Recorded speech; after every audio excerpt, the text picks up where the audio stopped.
নমস্কার, আপনারা দেখছেন ডিজিটাল খবরিলাল বাংলা। আমি বিথিন আপনাদের সঙ্গে। দুদিন আগেই আমরা আপনাদের সামনে তুলে ধরেছিলাম অভিষেক বন্দ্যোপাধ্যায় তৃণমূলে মমতা বন্দ্যোপাধ্যায়ের ছায়া হিসেবে না থেকে নিজস্ব একটি ভাবমূর্তি গড়ে তুলতে চাইছেন এবং সেই লক্ষ্যে তিনি এগোচ্ছেন। 2024 লোকসভা নির্বাচনের আগে আমরা দেখেছিলাম এক ব্যক্তি এক পদ নিয়ে দুজনের মধ্যে মতানৈক্য। এই বিষয়টিকে কার্যকর করতে চেয়েছিলেন দলের মধ্যে অভিষেক বন্দ্যোপাধ্যায়, যদিও শেষ পর্যন্ত মমতা বন্দ্যোপাধ্যায় এই বিষয়টিকে কার্যকর করতে দেয়নি দলের মধ্যে। এরপরেও বিভিন্ন সময় আমরা দেখেছি বিভিন্ন ইস্যুতে তৃণমূল কংগ্রেসের দুই শীর্ষ নেতৃত্বের মধ্যে মতের অমিল। এমনকি লোকসভা ভোটে 70 ঊর্ধ্ব ব্যক্তিদের অভিষেক বন্দ্যোপাধ্যায় প্রার্থী করতে চাননি, যে কারণে সুদীপ বন্দ্যোপাধ্যায় এবং সৌগত রায়ের মতো বর্ষীয়ান নেতারা প্রার্থী হবেন কিনা সেটা নিয়ে একটা প্রশ্ন চিহ্ন দেখা দিয়েছিল। যদিও সেক্ষেত্রেও হস্তক্ষেপ করেন, ময়দানে নামেন মমতা বন্দ্যোপাধ্যায়। 2022 সালে মন্ত্রিসভা সম্প্রসারণের সময় আমরা দেখেছি যারা নতুন মন্ত্রী হিসেবে নিযুক্ত হয়েছিলেন সেই সময় তার একটা বড় অংশ দলের মধ্যে অভিষেক বন্দ্যোপাধ্যায় অনুগামী বলেই পরিচিত। এমনকি বিভিন্ন জেলায় জেলায় সভাপতি, পঞ্চায়েত প্রধান, পুরসভাগুলির চেয়ারম্যান এবং জেলা সভাধিপতির অনেকেই আজ কিন্তু অভিষেক অনুগামী বলে পরিচিত। একটা সময় মনে করা হচ্ছিল ধীরে ধীরে দলের রাশ অভিষেক বন্দ্যোপাধ্যায় তার নিজের হাতে নিয়ে নিতে চাইছেন, কিন্তু আমরা দেখলাম ঠিক এই সময়ে দাঁড়িয়ে মমতা বন্দ্যোপাধ্যায় বেশ কিছু রদবদল করলেন দলের মধ্যে। ফের পুনরায় ফিরিয়ে আনা হলো সুব্রত বক্সী সহ বেশ কয়েকজন বর্ষীয়ান নেতাকে। এছাড়াও আমরা দেখেছি ভোট কৌশলী প্রশান্ত কিশোরকে নিয়ে মমতা এবং অভিষেকের মধ্যে মতবিরোধ। এরপর থেকে বলা যায় দলের মুখপাত্র কারা হবে, সংবাদ মাধ্যমের সামনে, জাতীয় স্তরে এবং রাজ্য স্তরে কি বলবেন, কে কোন বিষয়ে মুখ খুলবেন না খুলবে, সমস্ত কিছুই ঠিক করছিলেন অভিষেক বন্দ্যোপাধ্যায় তার ক্যামাক স্ট্রিটের অফিস থেকে। সাধারণভাবে এই মুহূর্তে দেখা যায় যে অভিষেক বন্দ্যোপাধ্যায় বসেন তার ক্যামাক স্ট্রিটের অফিসে, তৃণমূল ভবনে নয়।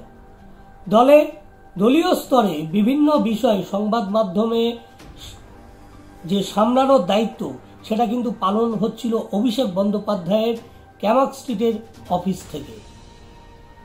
অনেক সময় দেখা গিয়েছে জনসভা থেকে দলের সেই সমস্ত দুর্নীতিতে যুক্ত নেতাদের বিরুদ্ধে, এমনকি পঞ্চায়েত প্রধানদের, পুরসভার চেয়ারম্যানদের বিরুদ্ধে সোচ্চার হয়েছেন অভিষেক বন্দ্যোপাধ্যায়। হুঁশিয়ারি দিয়েছেন যদি নিজেদেরকে না বদলায় তাহলে তিনি সংগঠনে বড়সড় রদবদল করবেন, এমনকি দুর্নীতিগ্রস্ত পদাধিকারীদের পদ থেকে সরিয়ে দেবেন বলে হুঁশিয়ারি দিয়েছিলেন অভিষেক বন্দ্যোপাধ্যায় বিভিন্ন সময়। মাত্র কয়েকদিন আগেই তাকে বলতে শোনা গিয়েছে ডায়মন্ড হারবারে দলের মধ্যে থেকে দুর্নীতি এবং তোলাবাজি করা যাবে না, দুর্নীতি তোলাবাজি তিনি বরদাস্ত করবেন না। এটা কয়েকদিন আগেই ডায়মন্ড হারবারে দাঁড়িয়ে তিনি পরিষ্কারভাবে বলেছেন তৃণমূলের মধ্যে মমতা বন্দ্যোপাধ্যায়ের ছায়া হয়ে তিনি থাকতে চান না। এটা বোঝা যাচ্ছিল কয়েকদিন ধরেই তিনি একটা নিজস্ব ভাবমূর্তি গড়ে তুলতে চাইছেন দলের মধ্যে। কিন্তু কি এমন ঘটলো যে আরজিকর কাণ্ডের অভিঘাতে সেই দায়িত্ব থেকে ক্যামাক স্ট্রিট নিজেদের সরিয়ে নিল? শুক্রবার তৃণমূল সূত্রে অন্তত তেমনটাই খবর। শাসক দল সূত্রে জানা গিয়েছে এবার থেকে সংবাদ মাধ্যমের সঙ্গে যোগাযোগের সেই কাজ করবে না করবে রাজ্য সভাপতি সুব্রত বক্সীর দপ্তর, অভিষেকের দপ্তর নয়, যা তৃণমূলের সর্বোচ্চ নেতৃত্বের মধ্যে আবারও দূরত্বের একটা সূচক বলে মনে করছে অনেকেই। শাসক দলের প্রথম সারির নেতারা মনে করছে যে আবার কোথাও একটা দূরত্ব তৈরি হচ্ছে। তৃণমূল সূত্রে জানা গিয়েছে গোটা বিষয়টি সম্পর্কে স্বয়ং মমতা বন্দ্যোপাধ্যায়ের ইচ্ছে রয়েছে এই বিষয়টির মধ্যে।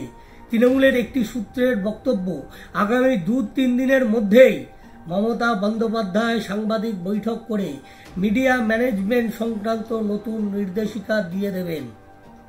সূত্রে খবর বলছে বৃহস্পতিবার থেকে অভিষেকের দপ্তর অর্থাৎ ক্যামাক স্ট্রিট সংবাদ মাধ্যম সামলানোর কাজ থেকে নিজেদেরকে গুটিয়ে নিয়েছে বা সরিয়ে নিয়েছে। জাতীয় বা রাজ্য স্তরে কোনো বড় ঘটনা ঘটলে দলের কোন মুখপাত্র প্রতিক্রিয়া দেবেন তা ঠিক করত অভিষেকের দপ্তর, এটাই আমরা জানি। চ্যানেলে চ্যানেলে বিভিন্ন বিতর্কে কারা যাবেন তাও ঠিক করে দিত ক্যামাক স্ট্রিট। সেই প্রতিক্রিয়া পার্টি লাইন কি হবে তাও নির্ধারিত করে দেওয়া হতো অভিষেকের দপ্তর থেকেই। লক্ষ্য একটাই, যাতে প্রত্যেকেই একই সুরে কথা বলে, যেমনটা আমরা সিপিএমে দেখে থাকি। কোনো বিষয়ে প্রতিক্রিয়া দিতে পলিট ব্যুরো থেকে এরিয়া কমিটি পর্যন্ত সকলের বয়ান একই থাকে। কিন্তু আর্যিকর পরিস্থিতিতে দেখা যায় দলের নেতা, বিধায়ক, সাংসদ, কাউন্সিলর, পঞ্চায়েত সদস্যদের মধ্যে দুভাগ হয়ে গিয়েছে। একদল অভিষেক বন্দ্যোপাধ্যায়ের মতো এই জঘন্য ঘটনার তীব্র সমালোচনা করছেন প্রকাশ্যে এবং দোষীদের দ্রুত শাস্তির দাবি জানাচ্ছেন। আর একদল আশ্চর্যজনকভাবে একদম চুপ, যা তৃণমূলের মধ্যে নতুন আলোচনার সূত্রপাত ঘটিয়েছে।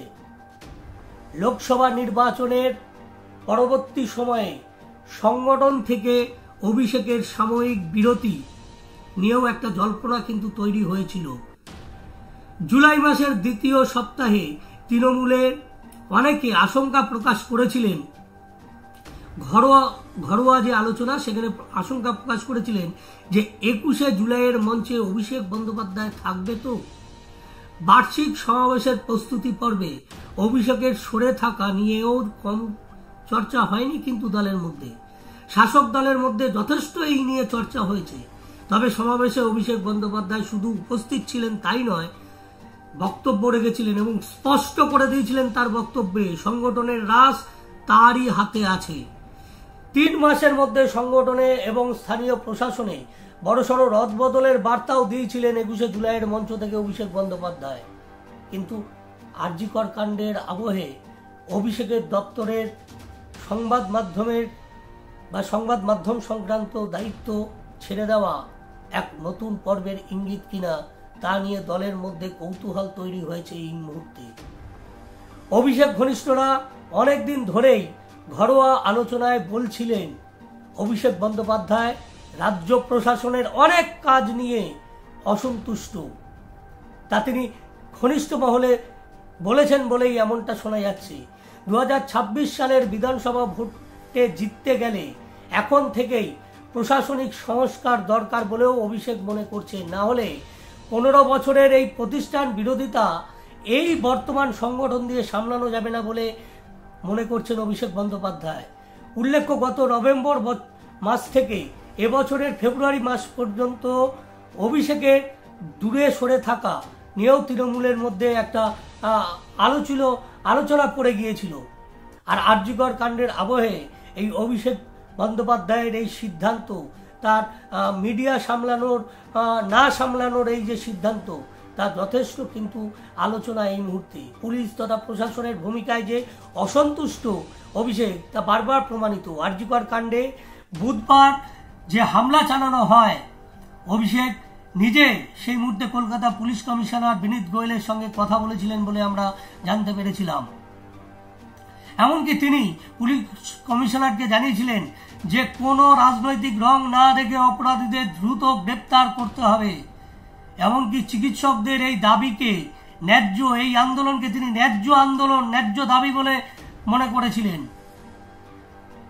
সেই জায়গা থেকেই বারবার প্রশ্ন উঠছে যে 24 ঘন্টার মধ্যে এমন কি হলো যে অভিষেক বন্দ্যোপাধ্যায় এবং ক্যামাক স্ট্রিট এই সমস্ত বিষয় থেকে দূরে সরে থাকতে চাইছে।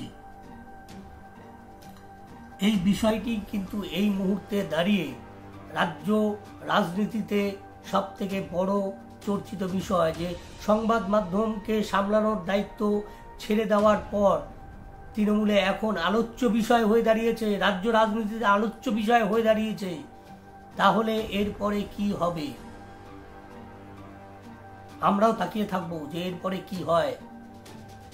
অভিষেক বন্দ্যোপাধ্যায় এবং তার অনুগামীরা, তার ক্যামাস্টিক অফিস যদি এই বিষয় থেকে দূরে সরে থাকে, আর সত্যি যদি কয়েকদিনের মধ্যে 2-3 দিনের মধ্যে মমতা বন্দ্যোপাধ্যায় সাংবাদিক বৈঠক করে নতুন নির্দেশিকা জারি করেন যে এবার থেকে জাতীয় স্তরে, আঞ্চলিক স্তরে কারা দলের মুখপাত্র হবেন, তারা দলের লাইন অনুযায়ী কি কথা বলবে, চ্যানেলে যে আলোচনাগুলো হয় সেখানে কারা যাবে, এটা যদি মমতা বন্দ্যোপাধ্যায় আর কয়েকদিনের মধ্যেই সাংবাদিক বৈঠক করে জানিয়ে দেন, তাহলেই পরিষ্কার হয়ে যাবে যে কোথাও দলের এই দুই শীর্ষ নেতৃত্বের মধ্যে আবারও একটা মতবিরোধ তৈরি হয়েছে।